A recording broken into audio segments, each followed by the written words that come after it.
दोस्तों नमस्कार, स्वागत है आप सभी का भगत टेक्स चैनल में। जैसे कि आप सभी को पता है, हम लोग MS वर्ड बिल्कुल शुरू से सीख रहे हैं और यह छठा वीडियो है MS वर्ड के ऊपर।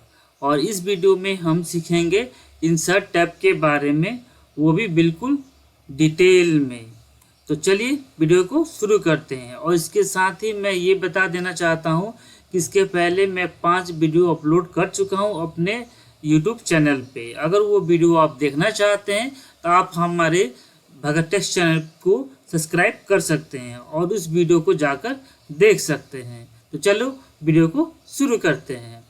तो हम इंसर्ट टैब में हमने पिछले वीडियो में हमने यहाँ तक पढ़ा था कि कैसे हम टेबल को ड्रॉ करते हैं और कैसे हम इसमें डेटा इनपुट करते हैं, और इसके साथ ही हम टेबल को किस तरह से डिज़ाइन कर सकते हैं, मॉडिफाई कर सकते हैं, जो मैंने पिछले वीडियो में हमने सीखा था। और इस तरह से हमने जो है डिज़ाइन बनाया भी था टेबल का। ठीक है, अब हम उसके आगे बढ़ेंगे। तो हम चलते हैं और तो हम टेबल पर क्लिक करते हैं। तो जैसे हम टेबल पर क्लिक किए, आप यहाँ देख सकते हैं 2 टैब जो है ओपन हो गए हैं। पहला जो टैब है टेबल डिज़ाइन का है, दूसरा जो टैब है वो टेबल लेआउट्स का है। ठीक है, तो अभी हम टेबल डिज़ाइन, ठीक है, और टेबल लेआउट्स। तो मैं पिछले वीडियो में मैंने टेबल डिज़ाइन के बारे में मैंने बता दिया था, और आज हम पढ़ेंगे टेबल लेआउट्स के बारे में। तो हम टेबल लेआउट्स पे क्लिक करते हैं। तो इसमें बहुत सारे ऑप्शन दिए हुए हैं, जैसे कि टेबल ग्रुप में ड्रॉ ग्रुप है, रोज एंड कॉलम्स ग्रुप है, मर्ज है, सेल साइज है, अलाइनमेंट है, डेटा है। ये सब हम इस वीडियो में सीखने वाले हैं। तो चलिए वीडियो एक एक करके शुरू करते हैं। तो सबसे पहले हम ये समझते हैं कि सिलेक्ट क्या होता है। जैसे कि हमारा कर्सर यहाँ पे है, हम सिलेक्ट पे क्लिक करेंगे तो यहाँ पर एक ऑप्शन है सेलेक्ट सेल। तो हम सेलेक्ट सेल पे क्लिक करेंगे तो आप यहाँ देख सकते हैं हमारा जो सेल है वो सिलेक्ट हो चुका है। ये जितने सारे ये बॉक्स बने हुए हैं ना, इन बॉक्स को हम क्या कहते हैं, सेल कहते हैं।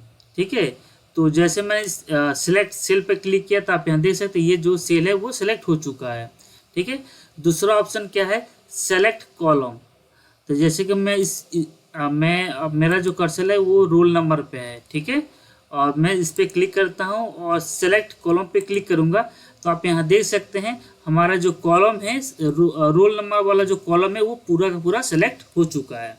ठीक है, इसके साथ ही तीसरा जो ऑप्शन यहाँ पे दिया हुआ है सेलेक्ट रो। तो रो में हम मोनू के, हमारा जो कर्सर है वो मैं मोनू के पास लेकर आ रहा हूँ, मोनू। ठीक है, तो मोनी के नाम पे हमारा कर्सर है। हम यहाँ पे क्लिक करते हैं और सेलेक्ट रो पे क्लिक करेंगे तो आप यहाँ देख सकते हैं मोनू वाला जो रो है वो सिलेक्ट हो चुका है। ठीक है, अच्छा, और चौथा जो है सेलेक्ट टेबल। तो अगर हम सेलेक्ट टेबल, तो अगर हम सेलेक्ट टेबल पर क्लिक करेंगे तो हमारा पूरा का पूरा जो टेबल जो है वो सेलेक्ट हो जाएगा इस तरह से। ठीक है, इसके अलावा भी हम जो है ये सब काम हम अपने माउस से भी कर सकते हैं। जैसे कि हमें पहला जो काम था सेल का सेलेक्ट करना है, तो हम माउस से ड्रैग करके भी सेल को सेलेक्ट कर सकते हैं। दूसरा ऑप्शन था कॉलम को सेलेक्ट करना है, तो हम इस एरो को ऐसे आएगा तो हम क्लिक करेंगे तो हमारा जो है कॉलम सेलेक्ट हो जाएगा। ठीक है, तीसरा जो काम था वो रो को सेलेक्ट करना, तो हम यहाँ पे क्लिक करेंगे तो हमारा रो जो है वो सिलेक्ट हो जाएगा। और चौथा जो काम था पूरे टेबल को सेलेक्ट करना, तो ये प्लस साइन है, इस पर हम क्लिक करेंगे तो हमारा प्लस पूरा का पूरा टेबल जो है वो सेलेक्ट हो जाएगा। ठीक है, मैंने दोनों तरीके मैंने बता दिए आपको जो पसंद आए वो तरीका आप यूज़ कर सकते हैं। तो हम टेबल डिज़ाइन पे, टेबल लेआउट्स पे क्लिक करते हैं। और दूसरा व्यू है व्यू ग्रिड लाइन्स। तो ग्रिड लाइन क्या होते हैं, ग्रिड लाइन को समझने के लिए मुझे इस बॉर्डर को रिमूव करना होगा। इसके लिए हम इसको पूरा सेलेक्ट करेंगे और हम टेबल डिज़ाइन पे चलेंगे और यहाँ पे बॉर्डर है, तो बॉर्डर को हम कर देंगे नो बॉर्डर। ठीक है, नो बॉर्डर मैंने कर दिया। अब ये जो लाइन दिख रहा है ना, ये लाइन है ग्रिड लाइन। ठीक है, ये मैं बता रहा हूँ कैसे। ये जो लाइन है ये ग्रिड लाइन है। अगर हम इस डेटा को अगर प्रिंट करना चाहते हैं तो ये लाइनें जो है वो प्रिंट नहीं होंगी। ठीक है। ये केवल हमें देखने के लिए ये लाइनें जो है यहाँ पे मतलब ये शो कर रहा है। ठीक है, अगर हमें प्रिंट के साथ, जैसे कि हम ये डेटा प्रिंट करना चाहते हैं और उसके साथ हम चाहते हैं कि ये लाइन भी प्रिंट हो, तो इसके लिए हमें बॉर्डर का यूज़ करना होगा, तब वो प्रिंट के साथ वो बॉर्डर जो है वो प्रिंट होगा। अगर हम ऐसे प्रिंट करेंगे तो वो हमारा जो डेटा वो प्रिंट मतलब डेटा प्रिंट होगा, पर ये जो लाइनें जो ये बॉर्डर दिए हुए हैं ना, ये लाइनें जो दिख रही हैं ये प्रिंट नहीं होगी, ये ग्रिड लाइन है। अगर मैं इस पर क्लिक करूँगा तो ये रिमूव हो जाएगा। ठीक है, ये समझने के लिए और अच्छे अंडरस्टैंडिंग के लिए ये ग्रिड लाइन का हम यूज़ करते हैं। ठीक है, तो हम क्या करते हैं, इसको इसमें हम जो है बॉर्डर यूज़ कर लेते हैं। पहले इसके लिए पूरा डेटा को सेलेक्ट करेंगे इस तरह से, और हम यहाँ पे ऑल बॉर्डर सेलेक्ट कर लेते हैं। ये हो गया। अच्छा, टेबल लेआउट्स पे जाते हैं, प्रॉपर्टीज़। तो प्रॉपर्टीज़ को समझने के लिए सबसे पहले हमें एक और हमें टेबल लेना होगा। इसके लिए हम एक नया पेज लेते हैं, तो हम इंसर्ट टैब में चलते हैं और हम एक ब्लैंक पेज ले लेते हैं, ब्लैंक पेज। ठीक है, तो ब्लैंक पेज आ गया। इसमें हम टेबल को इंसर्ट कराएंगे, इंसर्ट टेबल पे क्लिक करेंगे और यहाँ से कॉलम 5 ही रहेगा और यहाँ पे हम 20 कर देते हैं, 22, और फिट ऑटो कंटेंट रहेगा, ओके करते हैं। तो इस तरह से हमारा जो ये टेबल आ गया। ये इस तरह का टेबल मैंने क्यों लिया है ये मैं अभी आगे बताऊंगा। ठीक है, और इसके साथ ही हम यहाँ पे आते हैं, नीचे टाइप करते हैं, ये फॉर्मूला मैंने टाइप किया और एंटर करूंगा तो एक पैराग्राफ आ जाएगा। ठीक है, ये पिछले वीडियो में मैंने बता दिया था, अगर आपको समझना है तो पिछले वीडियो जाकर आप देख सकते हैं। ठीक है, तो अभी इस पे हम चलते हैं, यहाँ पे टेबल लेआउट्स पे चलते हैं और प्रॉपर्टीज़ पे क्लिक करते हैं। तो टेबल प्रॉपर्टीज़ में इसमें इसका क्या फंक्शन है, इसको हम टेबल को अलाइनमेंट सेट कर सकते हैं। जैसे कि ये अलाइनमेंट जो है वो अभी लेफ्ट साइड में है, अगर मैं इसे सेंटर लाना चाहता हूँ और सेंटर पर मैंने क्लिक किया और ओके करूँगा तो ये हमारा जो टेबल है वो सेंटर में अलाइनमेंट हो जाएगा। ठीक है, इसके साथ ही फिर से प्रॉपर्टीज़ में चलते हैं। अगर इसी टेबल को हम राइट साइड में रखना चाहते हैं तो यहाँ पर राइट पे क्लिक करूँगा और मैं ओके करूँगा तो ये जो टेबल है ये राइट साइड में अलाइनमेंट हो जाएगा। ठीक है, अच्छा, फिर से हम प्रॉपर्टीज़ में जाते हैं। अगर हम फिर से उसको लेफ़्ट में करना चाहते हैं तो लेफ़्ट में क्लिक करेंगे और इसे हम ओके करेंगे तो ये प्रॉपर्ली फिर से जो है लेफ़्ट साइड में हमारा टेबल आ जाएगा। ठीक है, अच्छा, इसके साथ ही हम जो है इस टेबल को हम ड्रैग करके नीचे ला सकते हैं। इस तरह से इसको हम बीचों बीच में भी ला सकते हैं, टेक्स्ट के बीच में, इस तरह से। ठीक है, इस तरह से हम ड्रैग करके हम अपने टेबल को टेक्स्ट के बीच में भी इसको रख सकते हैं, या ड्रैग करके इसको हम लेफ्ट साइड में लगा सकते हैं। ठीक है, या फिर इस राइट साइड में भी लगा सकते हैं इसको, इस तरह से। ठीक है, इसलिए मैंने इस तरह का जो है ये टेबल को मैंने चूज़ किया है। ठीक है, तो प्रॉपर्टीज आपको समझ में आ गया। और ड्रॉ टेबल मैंने पिछले वीडियो में बता दिया था। इरेजर का क्या काम है मैं बता दे रहा हूँ। इरेजर में इस पर क्लिक करता हूँ और यहाँ से जो है क्लिक किया तो आप यहाँ देख सकते हैं, यहाँ से जो टेबल जो वो इरेज हो चुका है। अभी भी कुछ ये है, इसको मैंने इरेज कर दिया। ये एक इरेजर की तरह, मतलब इरेजर मतलब मीटर की तरह काम करता है। ठीक है, और टेबल लेआउट पे इरेजर होगा। डिलीट के लिए मैं फिर से अपने पुराने डेटा पे चलता हूँ। ठीक है, और आप यहाँ देख सकते हैं, डिलीट पे चलते हैं तो डिलीट सेल में हम क्लिक करेंगे तो ये शिफ्ट सेल लेफ्ट हो जाएगा। आप यहाँ देख सकते हैं लेफ्ट का जो ये सेल है, मतलब ये जो सेल है वो डिलीट हो गया है। ठीक है, अच्छा, इसके बाद डिलीट कॉलम। अगर मैं मैथ्स वाले ये साइंस में है तो अगर ये हमारा जो इस कर्सर जो है ये साइंस में है, अब मैं डिलीट कॉलम पे क्लिक करूँगा तो साइंस वाला जो कॉलम है वो डिलीट हो जाएगा। ठीक है, अच्छा, इसके साथ और डिलीट रो। अगर मैं मोनू वाला, हमारा अभी हमारा जो कर्सर है वो मोनी के टेबल में है, मोनू वाले रो में है। ठीक है, तो अगर मैं टेबल पे क्लिक करता हूँ और डिलीट रो पे क्लिक करूँगा तो मोनू का जो रो है ना ये डिलीट हो जाएगा। हो गया डिलीट, ठीक है। अच्छा, इसके बाद चौथा जो ऑप्शन है वो डिलीट टेबल। तो अभी ये कहीं भी कर्सर रहे, मैं डिलीट टेबल पे क्लिक करूँगा तो हमारा जो टेबल है वो डिलीट हो जाएगा। ये डिलीट हो गया। अब इस टेबल को हम फिर से दोबारा कैसे लाएं, इसके लिए घबराने की कोई बात नहीं है। इसका एक शॉर्टकट की है, हम Ctrl+Z प्रेस करेंगे तो हमारा टेबल जो है वो फिर से आ जाएगा, ठीक है। तो हम फिर से अपने टेबल को पहले जैसा बना देते हैं Ctrl+Z से, ठीक है। ये हो गया। अच्छा, इसके बाद हम चलते हैं इंसर्ट रो अबव, ठीक है। जैसे कि यहाँ पे हमारा कर्सर है गगन वाले रो में हमारा जो कर्सर है, तो हम चाहते हैं गगन के पहले जो है किसी और स्टूडेंट का नाम है, मैं लिखना भूल गया या छूट गया गलती से, तो हम और एक रो लगाना चाहते हैं ताकि उसका नाम हम टाइप कर सकते हैं। इसके लिए हम इंसर्ट रो अबव पे क्लिक करेंगे। तो इसके लिए जैसे मैंने इस पर क्लिक किया तो आप यहाँ देख सकते हैं एक रो जो है आ गया है। अब मैं यहाँ पे नाम टाइप कर देता हूँ, ठीक है। पहले ठीक है, मैं कोई ये आ गया पहले। अच्छा, इसके बाद है यहाँ पे टुनटुन का जो स्टूडेंट है, इसके बाद और एक स्टूडेंट का नाम हम ऐड करना चाहते हैं। तो हमें और एक रो ऐड करना चाहते हैं। इसके लिए हम इंसर्ट रो बिलो, अगर हम नीचे करना चाहते हैं तो इंसर्ट रो बिलो हम करेंगे। तो मैं इस पर क्लिक करूँगा तो इसके नीचे आ जाएगा, ठीक है, बिलो, ठीक है। अच्छा, इंसर्ट कॉलम लेफ्ट, जैसे कि यहाँ पे साइंस है तो जैसे कि यहाँ पे है इंग्लिश वाले कॉलम में हम रखते हैं इंसर्ट कॉलम लेफ्ट। तो इंग्लिश के लेफ्ट साइड में एक कॉलम हमें चाहिए। इंग्लिश के लेफ्ट साइड में हमें एक कॉलम आ गया है, आप यहाँ देख सकते हैं एक कॉलम आ गया है, ठीक है। अच्छा, आप यहाँ देख सकते हैं साइंस, अभी हमारा कर्सर कहाँ है, साइंस वाले कॉलम में है।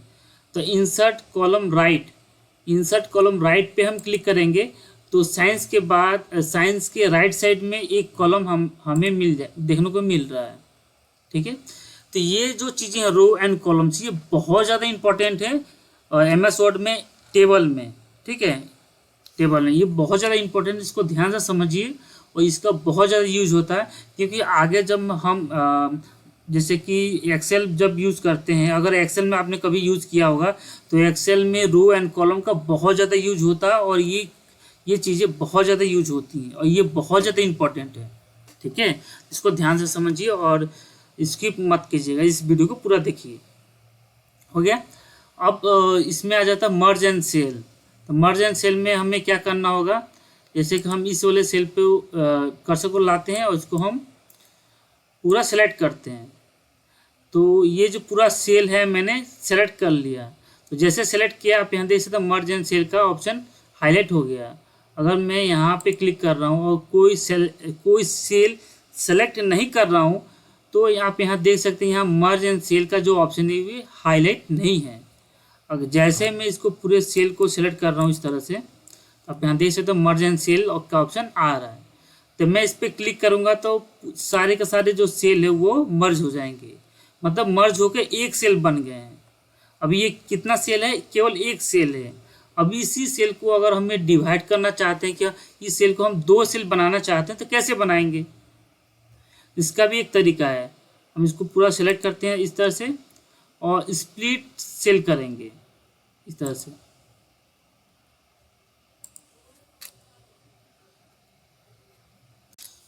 हम रो को दो रो चाहते हैं और कॉलम जो है एक ही रहा है और ओके करेंगे। तो आप यहाँ देख सकते हैं कि ये एक सेल हो गया और ये एक सेल हो गया ना, स्प्लिट सेल। तो स्प्लिट सेल का यही यूज है, ठीक है। स्प्लिट टेबल, तो उसको हम फिर से पहले जैसे बना देते हैं। हो गया।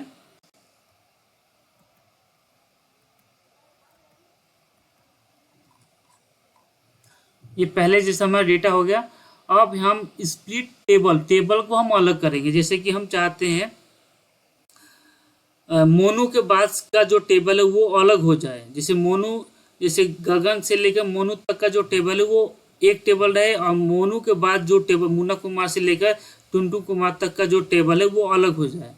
तो हम अपने कर्सर को यहाँ पर रखेंगे, ठीक है, और स्प्लिट टेबल करेंगे। तो जैसे हमने स्प्लिट टेबल किया, आप यहाँ देख सकते हैं, यहाँ से जो है मोनू कुमार के बाद से जो है, यहाँ से मोहन के बाद से जो है हमारा जो टेबल है वो अलग हो चुका है, ठीक है, इस तरह से, ठीक है। ये समझ में आया। मतलब स्प्लिट टेबल का यूज मतलब हम टेबल को अलग करने के लिए करते हैं। जैसे कि मैं बता दूँ, जैसे स्प्लिट सेल, इसमें हम सेल को अलग करने के लिए करते हैं, और स्प्लिट टेबल तो हम टेबल को अलग करने के लिए स्प्लिट टेबल का यूज़ करते हैं, ठीक है। यहाँ तक समझ में आया। हम फिर से पहले जैसे इसको बना देते हैं, ठीक है। अब ऑटो फिट में मैंने पहले बताया था, पिछले वीडियो में मैंने बताया था कि ऑटो फिट का क्या यूज है।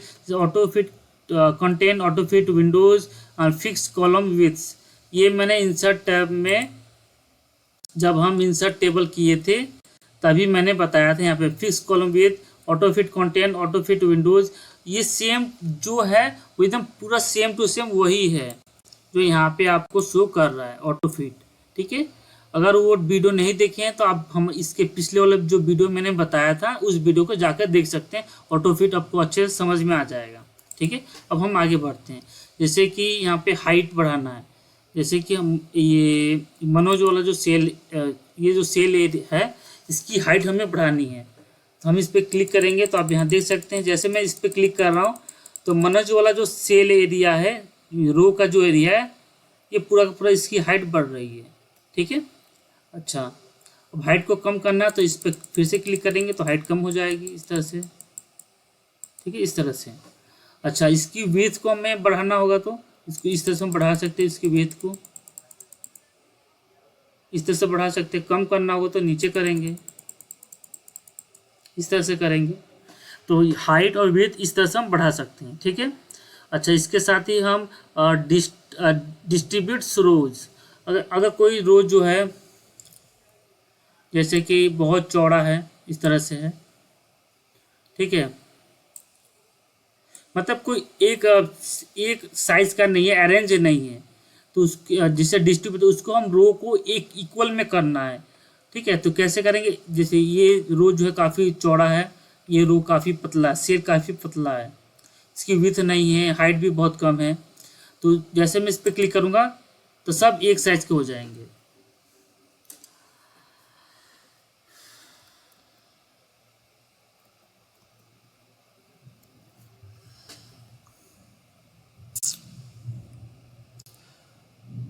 हाँ, जैसे कि अब नेक्स्ट है डिस्ट्रीब्यूट रोज। तो डिस्ट्रीब्यूट रोज में क्या है, जैसे कि यहाँ पे विड्थ जो है, जो हाइट है, जैसे कि हाइट को हम बड़ा करते हैं इस तरह से। मनोज की जो हाइट है वो बड़ा है, मतलब हाइट ज़्यादा है, ठीक है। फिर मुन्ना कुमार की हाइट को हम बड़ा कर देते हैं इस तरह से, ताकि आपको अच्छे समझ में आएगा इस तरह से, ठीक है। और इसकी जो चौड़ाई है, जैसे हिंदी की जो चौड़ाई है यहाँ पर, यहाँ से हिंदी की जो विड्थ है इसको हम बढ़ा देते हैं इस तरह से, ठीक है, इस तरह से। देखिए, आप मनोज की जो हाइट है वो ज़्यादा है और हिंदी की चौड़ाई वो ज़्यादा है, तो हम सबको इक्वल करना है। तो कैसे करेंगे, इसके लिए हम यहाँ पे रहेगा कर्सर और डिस्ट्रीब्यूट रोज पे क्लिक करेंगे। तो आप जैसे मैंने इस पर क्लिक किया, आप देख सकते हैं सबकी जो हाइट जो है वो अरेंज हो चुका है, जो हाइट है वो अरेंज हो चुका है। अब कॉलम को हमें अरेंज करना होगा, जैसे कि इसके लिए हिंदी का जो रो है वो काफ़ी बड़ा है, जैसे आप यहाँ देख सकते हैं चौड़ाई जो है, ठीक है, हिंदी की जो है विड्थ जो है काफ़ी ज़्यादा है। तो मैं इस पे क्लिक कर डिस्ट्रीब्यूट कॉलम पे क्लिक करूँगा तो वो सबका जो कॉलम ये इक्वल हो जाएगा, मतलब सारे जो कॉलम है एक बराबर हो जाएंगे, इक्वल हो जाएंगे, ठीक है, इस तरह से, ठीक है। तो मैं पहले जैसे सबको फिर से बना देता हूँ ताकि आप अच्छे से समझ में आएगा।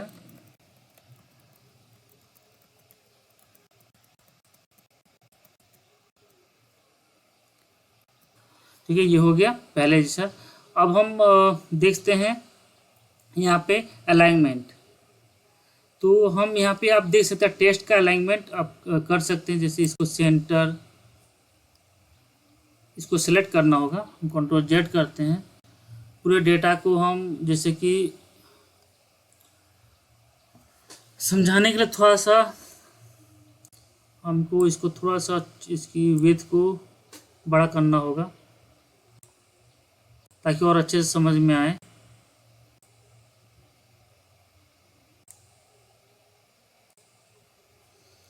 जैसे कि इसको हम सेंटर करना चाहते हैं तो सेंटर हो सकता है।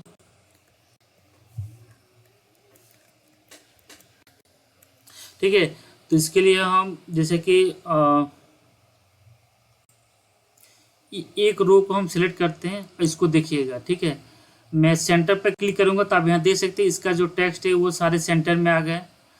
इस पर क्लिक करूंगा तो राइट साइड में आ जाएंगे। फिर नीचे जो है अलाइनमेंट सेंटर लेफ्ट साइड में हो जाएंगे। इसको इसमें करूँगा अलाइनमेंट सेंटर हो जाएंगे, फिर ये राइट साइड में हो जाएगा। इस तरह से जो है हम टेक्स्ट मैंने अपने कंटेंट का जो है उसको हम अलाइनमेंट कर सकते हैं। ठीक है, अगर हम पूरा करना चाहते हैं तो पूरे डेटा को कर सकते हैं। सेंटर करेंगे तो पूरा डेटा हमारा सेंटर हो जाएगा। आप यहाँ देख सकते हैं अभी पूरा का पूरा डेटा जो है हमारा सेंटर में हो चुका है। फिर से पूरे डेटा को सेलेक्ट करते हैं और राइट साइड में करना चाहते हैं तो पूरा का पूरा डेटा जो है राइट साइड में हो जाएगा। ठीक है, इस तरह से हो गया। कर्सर को यहाँ पे रखते हैं। इसके साथ ही आप यहाँ देख सकते हैं हम जो है स्टूडेंट नेम है, तो पूरे के पूरे हेडिंग को हम सेलेक्ट कर लेते हैं और यहाँ पे दिया हुआ टेक्स्ट डायरेक्शन पे क्लिक करेंगे तो हमारा सारा जो टेक्स्ट का डायरेक्शन जो है वो चेंज हो जाएगा। फिर से इस पर क्लिक करेंगे तो इस तरह से आ जाएगा, फिर से क्लिक करेंगे तो इस तरह से आ जाएगा। ठीक है, इस तरह से टेक्स्ट डायरेक्शन का यूज़ कर सकते हैं। इसके साथ सेल मार्जिन है। सेल मार्जिन का कुछ खास यूज नहीं होता है। ठीक है, इसका कुछ खास यूज नहीं है। आप डेटा को सॉर्ट कर सकते हैं। इसके लिए पूरे डेटा को हम क्या करेंगे, सेलेक्ट करेंगे और सॉर्ट पे क्लिक करेंगे। ये roll number wise heading wise ये डेटा सेलेक्ट होगा। तो हम आप यहाँ से स्टूडेंट नेम से भी डेटा को सॉर्ट कर सकते हैं। असेंडिंग ऑर्डर में हमने लगा रखा टेक्स्ट है, ऑर्डर क्लिक करेंगे तो जो अल्फ़ाबेटिकली जो है वो सॉर्ट करेगा। जैसे ए के बाद बी आता है, बी के बाद सी, तो अल्फ़ाबेटिकल जो भी नंबर है नेम है नाम है वो जो है उस इस तरह से आएगा।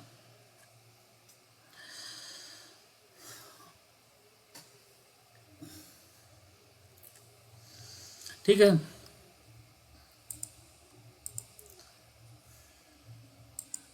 इस तरह से तो हम यहाँ पे क्लिक करते हैं शॉर्ट्स रिपीट हेडर। तो अगर हम हेडिंग को अगर जैसे कि कभी ऐसा होता है कि हम कोई डेटा बना रहे हैं और उसी हेडिंग को हमें डेटा बहुत काफ़ी बड़ा होता है तो हमें 2, 4, 10 पेज में हमें उसको प्रिंट करना रहता है, तो लिखना रहता है या टाइप करना रहता है, तो हम हेडिंग को रिपीट कर सकते थे। जैसे इसको सेलेक्ट करेंगे, रिपीट रो पर क्लिक करेंगे तो हमारा हेडिंग जो है वो रिपीट हो जाएगा। मैं करके दिखाता हूँ। डेटा को हम इस तरह से क्या करते हैं, सेलेक्ट कर लेते हैं और यहाँ पे कन्वर्ट टू टेक्स्ट, तो जैसे इस पर क्लिक करेंगे और हम ओके करेंगे तो हमारा जो डेटा है वो पूरा का पूरा जो टेबल है जो मैं सेलेक्ट किया था डेटा को वो पूरा अब ये टेक्स्ट फॉर्म में आ चुका है। अभी मैं इस पर क्लिक करूँगा तो हमारा जो वो टैब जो है वो नहीं आएगा क्योंकि ये टेक्स्ट फॉर्म में आ चुका है। ठीक है, फिर से अगर हमें टेबल चाहिए तो हम कंट्रोल जेड करेंगे तो हमारा टेबल जो है वो आ जाएगा। ठीक है, अब इस पर बाद हम यहाँ पे क्लिक करेंगे तो हमारा टैब लेआउट जो है वो ओपन हो जाएगा और इसके बाद हम फॉर्मूले को यूज़ करेंगे। यहाँ पे हम तो फॉर्मूले को यूज़ करने के लिए सबसे पहले हमें एक टेबल लेना होगा। तो हम यहाँ पे एक इंसर्ट जो है इंसर्ट रो बिलो कर लेते हैं और यहाँ पे कर्सर को रखेंगे। इसके बाद हम चलते हैं फार्मूला में और फार्मूला में अब जैसे मैंने फार्मूला क्लिक किया आप यहाँ देख सकते हैं सम का जो फार्मूला जो है वो अबव हो गया है। ठीक है, अबव हो चुका है और इसको जैसे मैं ओके करूँगा तो आप यहाँ देख सकते हैं ये वाला जो SST का जो नंबर है ना टोटल यहाँ पे इसका सम करके यहाँ पे आ गया है। ठीक है, इस तरह से जो है फॉर्मूले को हम यूज़ कर सकते हैं MS वर्ड में। ठीक है। और इस तरह से मैंने जो है टेबल डिजाइन मैंने पढ़ा दिया पिछले वीडियो में, और इस वीडियो में मैंने टेबल लेआउट्स को पूरा कंप्लीट डिटेल में मैंने बता दिया है, ठीक है। अगर ये वीडियो आपको अच्छा लगे तो वीडियो को लाइक करें, हमारे चैनल को सब्सक्राइब करें, और इस वीडियो को अधिक से अधिक शेयर आप जरूर करें। तब तक ले जय हिंद।